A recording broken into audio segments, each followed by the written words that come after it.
You know what the problem with humans is? They smile when they should be screaming. I learned this approximately 3 cycles ago, when my entire understanding of predator behavior, survival instincts, and basic galactic common sense got thrown out an airlock. My name is Kryvax, and I am, or rather was, a senior xenobiologist for the Torlun Collective. Notice I said was. That is because after what I witnessed, after what I survived, they decided my neural patterns had been compromised by prolonged exposure to humanity. They were right, of course. But not in the way they thought. Let me back up. The Galactic Assembly had a simple rule that every species with functioning cognitive ability understood. Do not approach human territory. Do not contact human vessels. Do not, under any circumstance, attempt diplomatic relations with Earth or its colonies.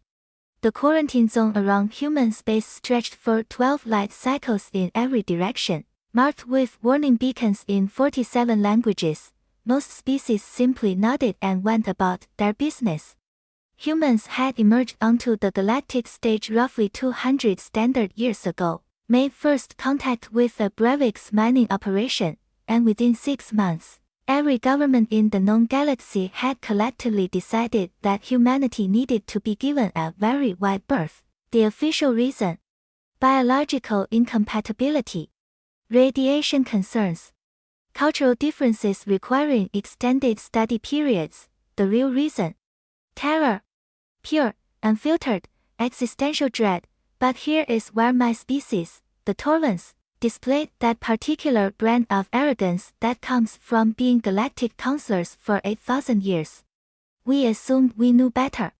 We assumed that fear was simply ignorance wearing a fancy hat. Oh, how spectacularly wrong we were. The mission seemed straightforward enough. A human colony ship had suffered a catastrophic engine failure in the buffer zone, that lovely gray area between human space and the rest of the galaxy. Their distress signal was automated, pinging across subspace frequencies like a wounded animal crying for help.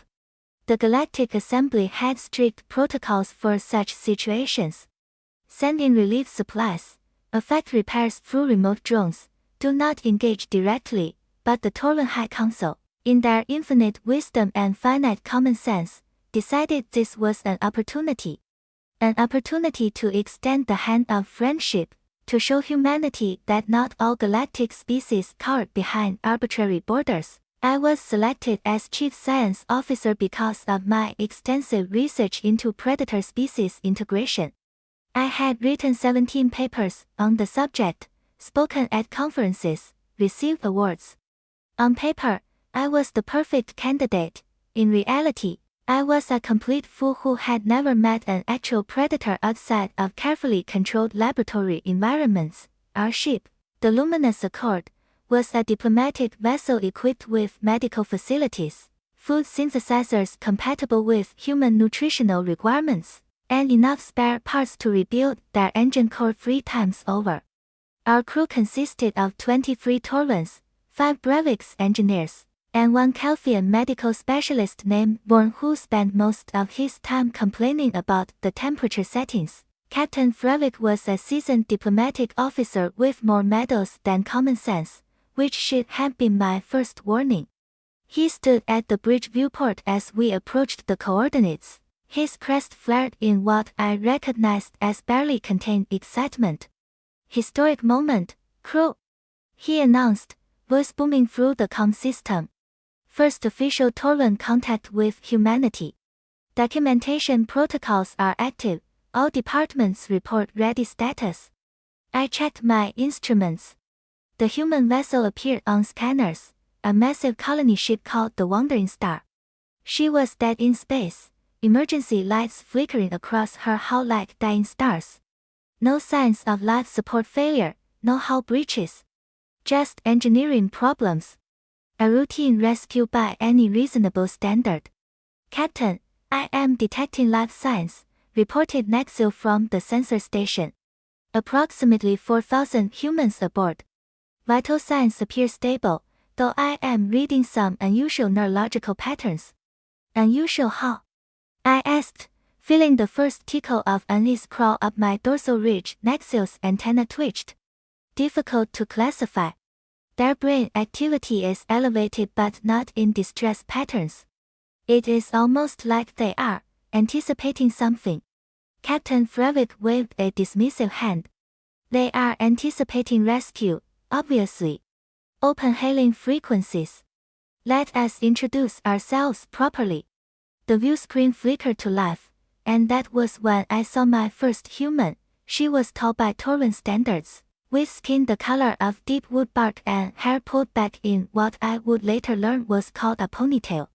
Her eyes, those frighteningly forward-facing predator eyes, locked onto the camera with an intensity that made my survival instincts scream warnings my conscious mind was too stupid to hear. "This is Captain Melissa Vance of the colony ship Wandering Star," she said, and her voice was smooth, controlled, almost musical. "We appreciate your response to our distress call. Our primary and secondary engines are offline following a coolant cascade failure. We have no casualties and all systems are stable except propulsion."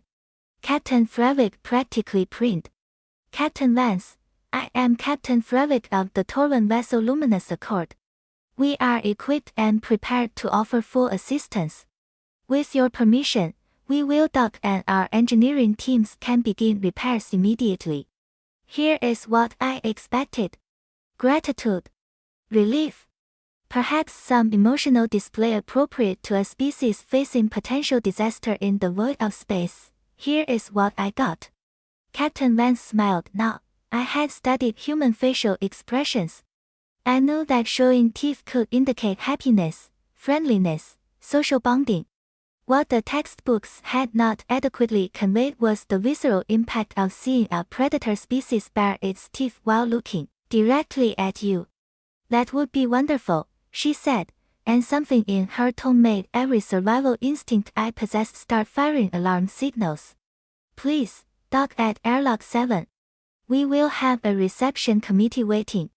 "Excellent." Captain Frevik was practically vibrating with diplomatic enthusiasm. "We shall commence docking procedures immediately." The channel closed, and I turned to find Vorn, our Kelfian medical specialist, had gone completely pale, his skin shifting through 3 shades of fear response. "Did you see that?" he whispered. "Did you see the way she looked at us?" She smiled, I said carefully. "That is a positive social gesture for humans." "That was not a smile," Vorn insisted. "That was a predator evaluating prey." "You are being paranoid," Captain Frevik said, but even he sounded less certain. The briefing materials clearly stated that humans display teeth as a friendly gesture. "The briefing materials," I said slowly, pulling up my datapad, "were compiled by species who have never actually interacted with humans face-to-face. All of our information comes from long-range observations and automated exchanges." The bridge went very quiet. "Well," Captain Frevik said after a long pause, "I suppose we are about to remedy that knowledge gap. All crew, prepare for docking procedures. Science teams, begin pre-contact protocols. And someone adjust the environmental systems. I want to make sure our atmosphere is comfortable for both species." Docking took 40 minutes. 40 minutes during which I reviewed everything I knew about humans, which I was rapidly realizing amounted to almost nothing useful. They were persistence hunters from a death world. They had forward-facing eyes, indicating predatory evolution. Their planet had gravity 20% higher than galactic standard, making them exceptionally strong by comparison. They consumed both plant and animal matter, were capable of rapid healing, and had historically spent most of their evolutionary period trying to murder each other in increasingly creative ways. None of this was comforting. The airlock sealed with a hiss of equalizing pressure. Captain Frevik stood at the front of our delegation, flanked by 6 security officers whose weapons I suddenly wished were set to something more substantial than stun. I stood slightly behind him, datapad clutched in my hands like a security blanket. The airlock door opened, Captain Vance stood on the other side with 5 other humans, all wearing matching gray jumpsuits with the Wandering Star logo. They were all smiling. Every single one of them. A wall of exposed teeth and predatory eye contact that made my fight or flight response scream flight, flight, abandon ship and flee. Captain Frevik, Vance said, extending her hand. Welcome aboard the Wandering Star. Frevik stared at her hand for a moment before remembering the human gesture of physical greeting. He reached out, and she grasped his hand, shaking it with what I would later learn was remarkable gentleness for human strength standards. Thank you for your hospitality, Frevik managed, and I gave him credit for keeping his voice steady. Allow me to introduce my crew. This is Kryvax, our chief science officer. I barely heard the rest of the introductions. I was too busy noticing details that my academic training had not prepared me for. The way humans moved, economical and efficient, every gesture purposeful. The way they positioned themselves, casually blocking exit routes without appearing threatening. The way their eyes never stopped moving, constantly scanning, assessing, calculating. These were not just predators. These were apex predators who had climbed to the top of their food chain through intelligence, cooperation, and apparently unlimited audacity. I hope you do not mind, Vance said as we began walking through the ship's corridors, but we have prepared a small reception in your honor. Nothing fancy, but we thought it would be nice to show our appreciation. That is very kind, Frevik said, though I noticed his crest was now completely flat, a torn indication of extreme caution. The reception hall was larger than I expected, filled with at least 200 humans, all of whom stopped their conversations and turned to look at us when we entered. 200 pairs of forward-facing predator eyes, all focused on our small delegation. I very nearly bolted right then. Only professional pride and the crushing weight of making an interstellar incident kept my feet moving forward. Please, help yourselves to refreshments, Vance said, gesturing to tables laden with food. We were not sure what your dietary requirements were, so we prepared a variety of options. The food looked adequate. Nothing immediately poisonous. Standard proteins, carbohydrates, even some vegetation that appeared similar to Torlin staples. But I could not shake the feeling that we were not guests at a reception.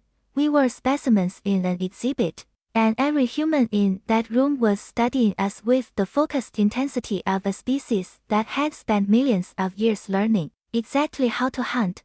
That was when the lights went out, and in the darkness, 200 humans started laughing.